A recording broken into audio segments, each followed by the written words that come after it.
This movie is not great. Unfortunately, this movie has a lot of problems. It's paced very poorly. Scenes go on for too long, which is probably because the plot is really simple and they just need to pad out the runtime a little. Also not helping matters is that the cast is severely downsized for this movie to the point where there are only 4 main characters. Let's start with the main character, Gal Gadot's Wonder Woman. She's good, but in the first movie she was amazing, and it shows in this movie. She has only one major characteristic, that she misses her boyfriend Steve Trevor, which is a good characteristic, but we don't see much else about her. And that's kind of bad.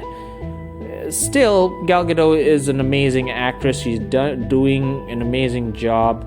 So maybe in the next one, this thing will be patched up a little. Let's talk about the villains before I talk about Steve Trevor first. Kristen Wiig is Cheetah. Some people had some issues, I believe, that whether or not a comedic actress could pull off such a villainous role.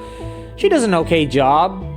Maybe some other actors could have done a better job, but I don't care. She does a really good job with the character that she is given. Unfortunately, the problem with her character is, well, her arc is unresolved by the end of the movie. It is left unresolved on purpose, probably because they want to bring her back for the next one, which really stings. This might seem like a minor issue, but when your movie has multiple issues, these things tend to become very noticeable. And she's not even the main villain, she's just a lackey to the other guy. Let's talk about the other guy, Maxwell Lord, our main villain. And oh my god, I hate how Maxwell Lord has been treated by DC. He was one of those characters who was essentially a good guy, but was also not above doing shady things. And they just decided to turn him into a straight-on villain because they needed a Wonder Woman villain, because her rogues gallery basically has 3 well-known guys.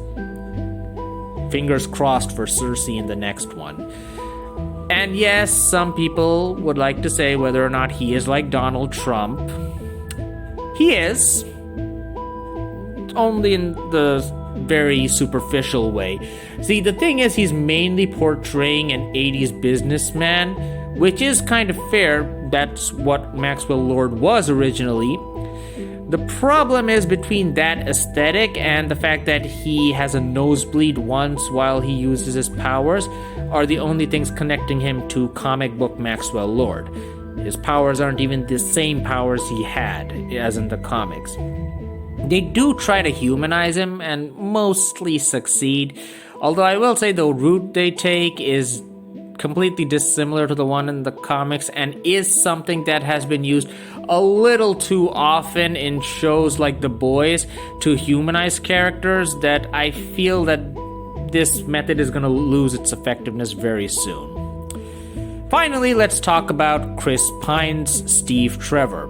He is simultaneously the best part of the movie, and if you think about it, also the creepiest part of the movie with some very unfortunate implications.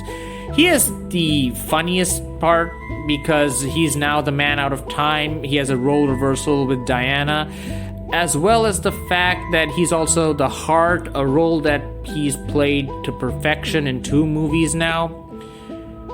But the way he has been brought back, okay. Let's just say, without going into too much detail here, there's a scene where him and Diana are in bed together, implying that they slept together the night before. And let's just say Pine isn't exactly Pine, and that's all I'm willing to say without going into spoilers. If, for any instance, this was a male superhero and a female supporting character, this would not have gone down very well, is how I'm saying it. And finally, let's talk about the screaming chicken armor from Kingdom Come. It's just fan service. It's just there to please the fans. It doesn't do anything. It is played up early on in the movie and just comes back and again, but it's not Chekhov's gun. It's Chekhov's, I don't know, rusty sword, I guess.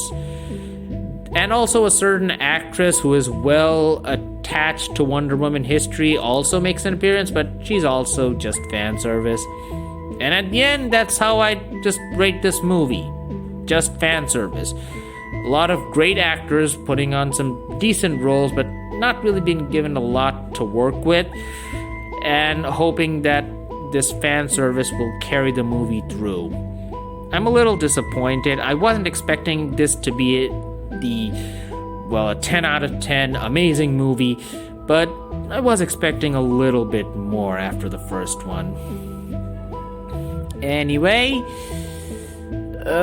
that's it for this video. Please like it if you like the video. Comment on what you thought about it, about the movie, I mean. And subscribe to my channel if you haven't already.